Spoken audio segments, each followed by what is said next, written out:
Mesin bola permen. Mesin ini mengeluarkan 4 warna bola yaitu putih, kuning, merah, dan emas. Mesin ini menggambarkan peluang kesuksesan Anda dalam berbisnis. Putih berarti tidak positif, tapi tidak juga negatif, biasa saja. Kuning berarti ada feedback atau umpan balik. Merah berarti sial, dan emas adalah yang orang mau yaitu kesuksesan. Dan koin untuk memutar bola permen tersebut adalah tindakan atau usaha Anda. Namun tiap mesin mempunyai komposisi bola yang berbeda-beda. Ada yang banyak putih, sedikit kuning, sedikit merah, dan tidak ada emas. Ada juga yang banyak putih, cukup banyak kuning, agak banyak merah, dan sedikit emas. Dan ada yang sedikit putih, banyak kuning, banyak merah, dan banyak emas. Mesin yang mempunyai bermacam-macam peluang ini menggambarkan industri yang Anda pilih atau jalur pekerjaan yang sedang Anda tempuh. Jalur yang tidak ada emas adalah mereka yang bekerja serabut tanpa berkarir, tanpa bertujuan. Jalur yang agak banyak merah namun sedikit emas adalah mereka yang berkarir dan bergantung pada tabungan dan investasi saham. Jalur yang banyak emas tentu saja adalah mereka yang berwirausaha, namun jalur ini pun banyak merahnya. Kebanyakan orang mengambil jalur yang sedikit merahnya atau tidak terlalu banyak merah karena siapa yang mau dapat bola merah. Bola merah berarti bangkrut, ketipu, dan sial lainnya, namun resiko besar bisa dapat imbalannya pun besar.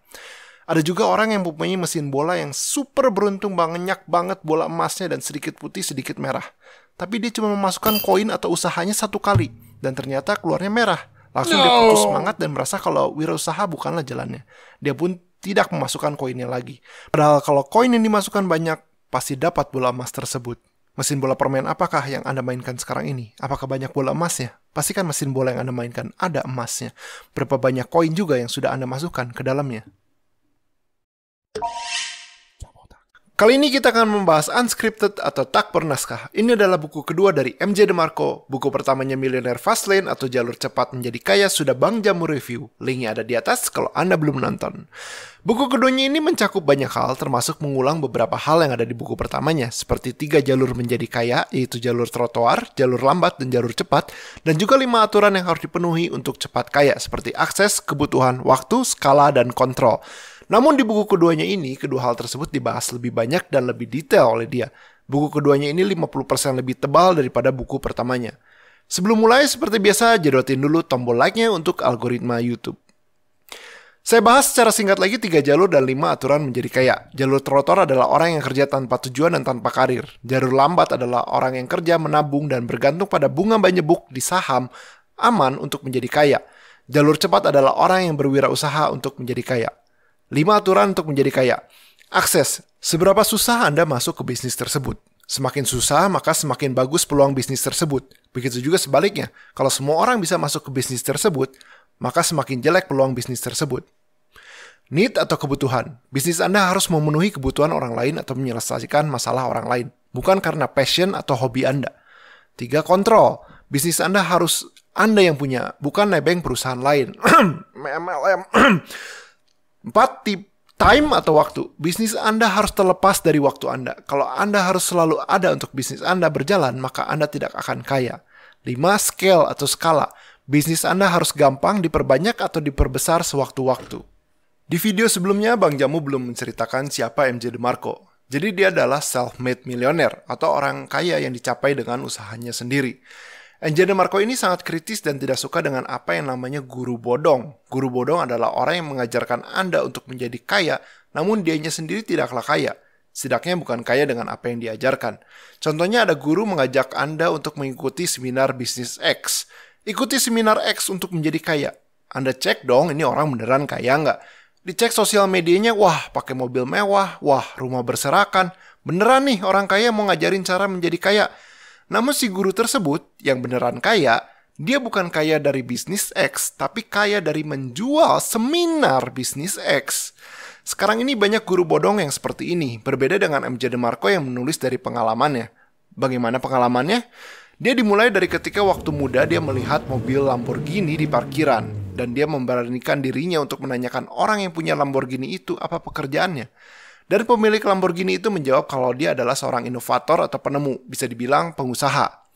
Dari situ MJ DeMarco sadar bahwa dirinya pun bisa menjadi kaya. Karena dari dulu dia merasa bahwa orang kaya itu adalah orang spesial, perlu ketenaran dan fisik menawan. Ternyata tanpa fisik menawan dan ketenaran, menjadi pengusaha pun dia bisa menjadi kaya. Perjalanan berwirausaha dia dimulai ketika dia lulus kuliah. Dia tidak mau kerja korporat, maka dia pindah kota dan merantau ke kota yang benar-benar tidak dikenalnya. nggak ada teman, nggak ada keluarga, nggak ada kerjaan. Dengan bermodalkan uang hanya $900 atau kurang lebih 10 juta rupiah di kantongnya, dia nekat membuat hidupnya di kota baru tersebut. Apakah di kota baru tersebut dia langsung sukses jadi kaya? Tentu tidak, di kesehariannya dia melakukan pekerjaan apapun untuk bisa hidup di kota tersebut. Seperti mencuci piring, menyapu, mengantar bunga, dan menjadi supir mobil limosin. Menjadi supir mobil limosin ini yang mengilhami dia bahwa adanya peluang. Di kota barunya tersebut orang susah untuk mencari limosin. Beda dengan kota lamanya di mana limosin gampang didapat. Dari ide tersebut dia ingin membuat website untuk meng-cater atau memenuhi kebutuhan ini. Lalu dia belajar otodidak bagaimana cara untuk membuat website. Ini di awal tahun 2000. Jadi bikin website itu adalah sesuatu yang langka dan baru. Apakah ide bisnisnya tersebut membuat website untuk membantu orang mendapatkan limosin langsung berhasil dan sukses jadi kaya? Tentu tidak. Namun orang-orang jadi tahu kalau dia bisa bikin website. Mulai orang-orang meminta jasa dia untuk membuatkan website. Di sini dia mendapatkan bayaran yang cukup banyak sekali. Proyek itu dia bisa mendapatkan $3,000. Cukup untuk kebutuhan hidup dia dan lebih. Di sini dia harusnya bisa menerima banyak proyek bikin website dalam sebulan, karena bayarannya kan banyak. Namun dia hanya mengambil satu proyek per bulan. Proyek ini hanyalah sementara bagi MJ. Karena bisnis limosin itu, walaupun belum berhasil, adalah yang terpenting. Karena proyek bikin website, ini dia menukar waktu dia untuk uang. Dan untuk menjadi kaya, dia harus membuat sesuatu yang terbebas dari waktu dia. Singkat cerita, setelah beberapa lama, akhirnya websitenya pun mendapat traksi dan mendapatkan penghasilan yang sangat besar per bulan tanpa dia harus menukar waktunya untuk uang. Sampai akhirnya dia menjual bisnisnya untuk jutaan dolar atau setara beberapa puluh miliar rupiah. Dia bisa pensiun di usia 30. Itu adalah cerita singkat pengalaman MJ hidup tak bernaskah, berwirausaha untuk kebebasan. Jadi buku-buku dia yang dia tulis berdasarkan pengalaman asli dia, perjalanan asli dia untuk menjadi kaya. Bukan guru bodong yang bukan berdasarkan pengalaman. Mikroproses, makroproses, makro event. Mikroproses adalah kepercayaan Anda, pola pikir Anda, dan cara pandang Anda. Ini menentukan Anda ke depannya. Ada orang yang berkepercayaan bahwa kesuksesan atau kekayaan didapat dari proses, dan ada yang percaya bahwa kaya itu dari event atau peristiwa. Mikroproses ke makroproses. Ini berarti percaya bahwa untuk menjadi kaya perlu proses. Anda harus mendapatkan pengalaman, mencoba banyak hal, pantang menyerah, baru berhasil. Lalu ada juga mikroproses ke makro event. Ini berarti percaya kalau untuk menjadi kaya harus cari seminar atau rahasia orang kaya itu apa untuk berhasil. Andai saja saya bisa ikut seminar bisnis X, maka saya bisa tercerahkan dan menjadi sukses dan berhasil. Ya tentu saja yang percaya bahwa ada peristiwa yang bisa mengubah Anda adalah yang salah. Mereka percaya bahwa kesuksesan itu ada rahasianya, berasal dari rumus, seminar, atau buku. Hanya proses yang akan membuat Anda kaya, bukan dari trik dan rahasia. MJ DeMarco sendiri menyarankan untuk mencari kerja, namun bekerja bukan untuk kerja selamanya, tapi kerja adalah untuk mencari pengalaman, meningkatkan skill, dan mencari peluang. MJ DeMarco sendiri mendapatkan insight kalau ada peluang di bisnis limosin karena dia pernah menjadi supir limosin. Namun insight atau ide saja tidak cukup kalau tidak punya skill, maka dia juga belajar ilmu sendiri. Waktu itu dia belajar cara bikin website sendiri secara otodidak. Dari kata-kata MJ sendiri bahwa pendidikan formal dapat membuatmu mendapatkan pekerjaan formal. Namun belajar otodidak, belajar ilmu sendiri, ini yang dapat membuatmu kaya. Berhenti mengejar uang dan mulai mengejar cara menambah nilai hidup orang lain. Orang kaya adalah orang yang dapat menambah nilai hidup banyak orang sehingga dia pantas untuk menjadi kaya. Tentu saja ada saja orang yang kaya dengan cara yang tidak etis seperti guru bodong, koruptor, penipu. Mereka kaya tapi mereka kaya bukan dengan menambah value atau nilai hidup orang lain. Mungkin ini kenapa banyak orang menganggap orang kaya itu jahat semua. Tapi ingat banyak orang kaya adalah mereka yang bisa menambah hidup orang lain. Mulai berpikir produksi dan konsumsi. Berpikir produksi berarti berpikir bagaimana caranya supaya Anda bisa menambah nilai hidup orang lain. Bagaimana memenuhi kebutuhan orang lain. Produksi nilai atau manfaat. Pikirkan bagaimana Anda bisa menambah manfaat orang lain dan berhenti mengurangi konsumsi. Anda memakai sosial media. Apakah kebanyakan dipakai untuk produksi nilai tambah untuk orang lain atau Anda hanya menggunakannya untuk konsumsi? Ketika Anda pergi ke sebuah tempat, pikirkan bisnis tersebut berapa nilai produksi tempat tersebut. Apakah ada kekurangan? Bagaimana cara meningkatkannya? Pola pikir ini akan mengasah Anda untuk berhenti mengejar uang dan mulai mengejar bagaimana cara membantu orang lain. Yang tentu saja dengan membantu banyak orang lain, maka uang yang akan mengejar Anda. Setelah pola pikir produksi Anda terbentuk, langkah berikutnya adalah membuat produktokrasi. Produktokrasi adalah ketika barang atau jasa yang Anda punya memenuhi semua 5 aturan untuk menjadi kaya, yaitu akses, kebutuhan, kontrol, waktu, dan skala. Anda akan mengetahui kalau Anda sudah mempunyai produktokrasi ketika Anda mendapat review dari orang lain tanpa disuruh. Ketika bisnis Anda mendapat rujukan dari orang lain tanpa disuruh. Oh, kalau mau bikin ini, bagusnya ke sini nih. Ketika ada orang yang dengan sendirinya memuji dan merujuk produk Anda tanpa bayar selebgram atau iklan, maka Anda mempunyai produktokrasi. Langkah pertama untuk mendapatkan produktokrasi adalah dengan eksekusi kinetis. Bertindak dulu, lalu nilai tindakan Anda, lalu bikin perubahan yang perlu dilakukan. Kenapa harus bertindak dulu? Karena Anda nggak akan tahu di lapangan apa yang dibutuhkan. MJ DeMarco menjelaskan ini dengan istilah duel, di mana Anda ditantang untuk duel dengan orang lain sampai mati. Tapi Anda dikasih waktu 2 tahun untuk siap-siap. Udah nih, lu siap-siap belajar segala jenis senjata, kungfu selama 2 tahun. Pokoknya siap deh, dan lawannya pasti koit.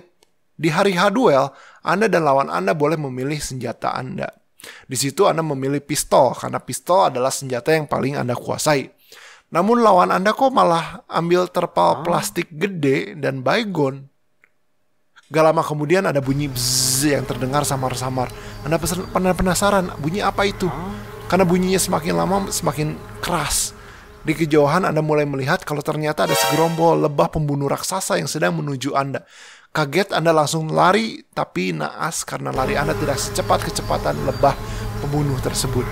Anda pun meninggal. Namun ternyata lawan Anda selamat karena menutupi badannya dengan terpal dan menyemprot baygon. Intinya Anda nggak akan tahu di lapangan Anda akan seperti apa. Anda merasa kalau bisnis ini Anda harus belajar ini itu dulu baru sampai mahir baru bisa. Namun di lapangan kenyataannya mungkin berbeda. Janganlah merasa, wah saya harus kuliah dulu, baru berani deh. Wah saya harus belajar programming dulu sampai dapat ijazah dulu deh, baru berani. Ingat eksekusi kinetis. Lakukan dulu, lalu evaluasi tindakan Anda, dan ambil perubahan yang perlu dilakukan. Salah satu chapter yang dibahas lebih detail adalah mengenai aturan kebutuhan. Cari yang dibutuhkan orang. Ada sebuah cerita di mana sebuah kota, bisnis restoran dan cateringnya dan kafenya booming. Hampir tiap minggu ada restoran dan kafe baru yang muncul di kota tersebut. Orang terkaya di kota tersebut adalah Bill, Bob, dan Belinda. Apakah mereka kaya dari menjual makanan? Tidak. Bill adalah pemilik properti di mana kafe dan restoran biasa sewa tempatnya. Bob adalah tukang bumbu di mana restoran dan kafe beli darinya. Dan Belinda adalah penjual perlengkapan kafe dan restoran. Seperti pepatah, ketika ada demam emas, Anda tidak ikut berburu emas, tapi menjual sekop ke orang-orang tersebut. Sekarang lagi booming kripto, Anda tidak ikutan mining, tapi Anda jual GPU Anda. Carilah peluang dan bukan ikut-ikutan arus. Buku ini bagus banget, namun gak bisa saya tuang semua ke video ini karena hampir mustahil 18 jam buku dimasukkan ke dalam 12 atau 15 menit video. Disarankan untuk baca buku sendiri karena banyak banget yang belum dimasukkan. Namun buku ini tidak mengajarkan Anda untuk menjadi kaya karena gak ada orang atau buku atau rahasia yang bisa membuat Anda kaya. Ingat, mikroproses ke makroproses, bukan mikroproses ke makro event. Ini Jamu Otak. Subscribe untuk kalian yang suka ilmu baru dan ilmu pengembangan diri.